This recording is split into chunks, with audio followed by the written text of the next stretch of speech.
My sweet loves, hope you are doing well today. I am back with another video regarding conscious relationships. We are in a space where we are relating more from an awakened space. When I looked at the idea of kind of unearthing the whole conscious relationships dialogue, I thought about how necessary it is during this time because we're in a world where there's a lot of unconscious behavior in regards to relationships. And more people are moving toward healing. Okay. And so, as a trauma informed coach, one of the things I do in my research is to find ways, create strategies, locate the root of the issues so that a strategy can be enacted to move us past that hump in our relationships. If we have no vantage point of health in relationships, it's difficult to create that.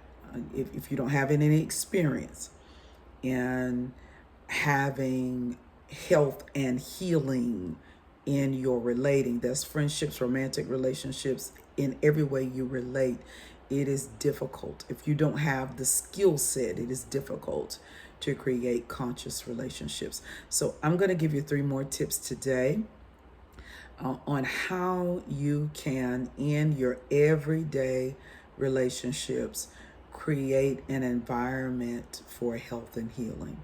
All right. Create a space of presence, not just for yourself, but for the individual that you are relating to. Now, when it comes down to picking a partner, let's talk about that. Because if you're like me, I haven't always picked good partners simply because I just didn't have the skill set to know what to look for. When you are unhealthy or you're operating from a space of trauma, you're picking people that you feel like will help heal the wounds that you have. And and that is the nature of trauma bonding. All right, where you're joining at a core wound. When you begin to heal those areas, you begin to see that relating there's a bigger picture to relating. When you're picking a partner, you want to first pick someone to consciously relate with, that you can build something with, that you have a shared purpose, you have shared ideas. Doesn't mean you have to like everything the same, but you have a shared purpose to build something together, to build legacy. If you are family oriented, I'll use myself for example. I'm very family oriented. Love being around my children. They are grown. I love being around my grandchildren. I would not pick a partner that does not like kids. I just wouldn't. I wouldn't even entertain it.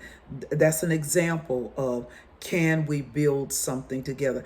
I would not pick a partner that I can't have some sort of purpose with. I have dual purpose. I have ministry purpose. I have business purpose.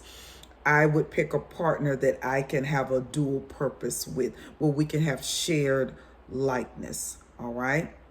In those are big areas. Family, ministry, business are big areas. I'm just using myself an example. You have to decide what areas are big for you.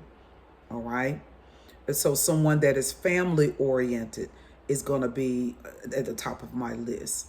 Someone who enjoys being around children, enjoys family gatherings, that's going to be at the top of my list. Okay, what is at the top of your list? You have to decide. That's actually point number 1. Finding and locating, connecting with someone that you can build legacy with, where you have likeness and purpose. All right, that is going to be key in your conscious relating. And I'm going to tell you why at the end of these 3 points. The second point is, you want to connect with someone that actually triggers you to evolution or triggers you to evolve. I did a short today about triggers.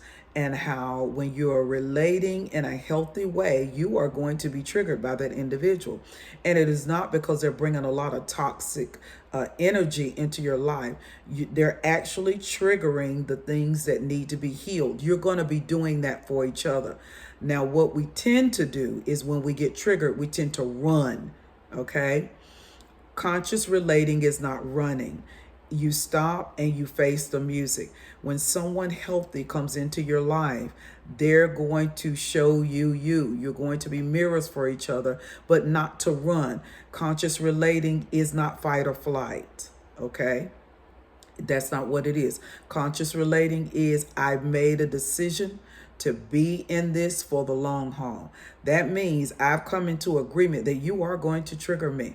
There's going to be some areas that you flare up. I'm going to be inflamed by something you say, something you do. That is to point out what needs to be healed. Now, a healthy relationship there will be healing on both ends. It will be reciprocal healing. You will help heal each other because you're both coming in with a vulnerability and a patience for one another. I may not have the same triggers as a partner that I'm relating with, but I still need patience in my healing, as well as they're going to need patience in their healing. And conscious relating is triggering to evolve. All right. You're going to know the difference when somebody is triggering you in a toxic, unhealthy, want you to stay miserable way. That's not what we're talking about here. We're talking about a trigger that comes from an individual that actually you are building with, which is going to happen. We have to bring more insight to conversation about toxic behavior, because we just can't throw all toxicity in the same barrel. Everybody shows up with some level of trauma, which can be toxic. All right. But everybody doesn't show up with a desire to heal that. So when you find someone that you point things out and they start paying attention to it, or they come back to you and say, I appreciate you pointing that out to me, I didn't even realize I was doing it, that person is more than likely a keeper. All right. If you see them changing with you being in their life, that person is more than likely a keeper. Now, the kicker is if you're just watching them change and you're not changing yourself, you're going to lose them. The reason you're going to lose them is because they're going to outgrow you. You're not paying attention to what you need to pay attention to. You're only focused on them. That is not conscious relating. Conscious relating is not codependency. It is interdependence. All right. We are here for one another. That means you are trusting me to pull things up out of you just in our relating. I'm not trying to pull it up. It's just that I said something that someone in your past may have said, and it pulls it up.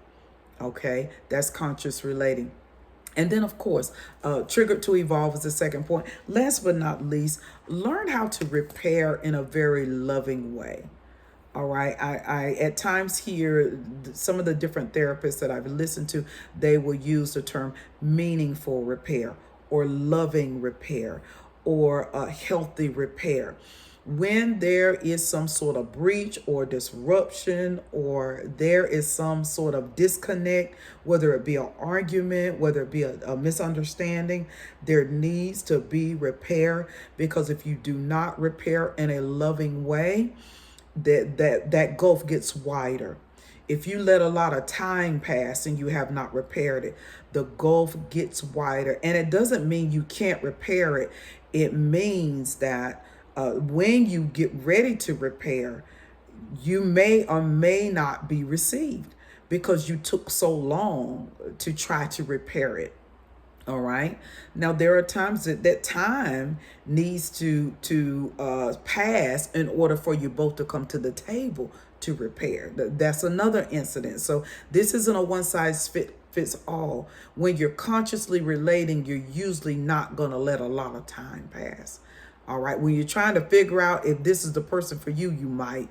But when you're relating in a conscious way, you're not going to let a lot of time pass. You're going to figure out, what can I do to bring us back together, to bring some lightness back into this connection, because I love this person. This person means a lot to me. It is important that we get back on one accord. It is important that we close the gap. All right, so those are the 3 points for today.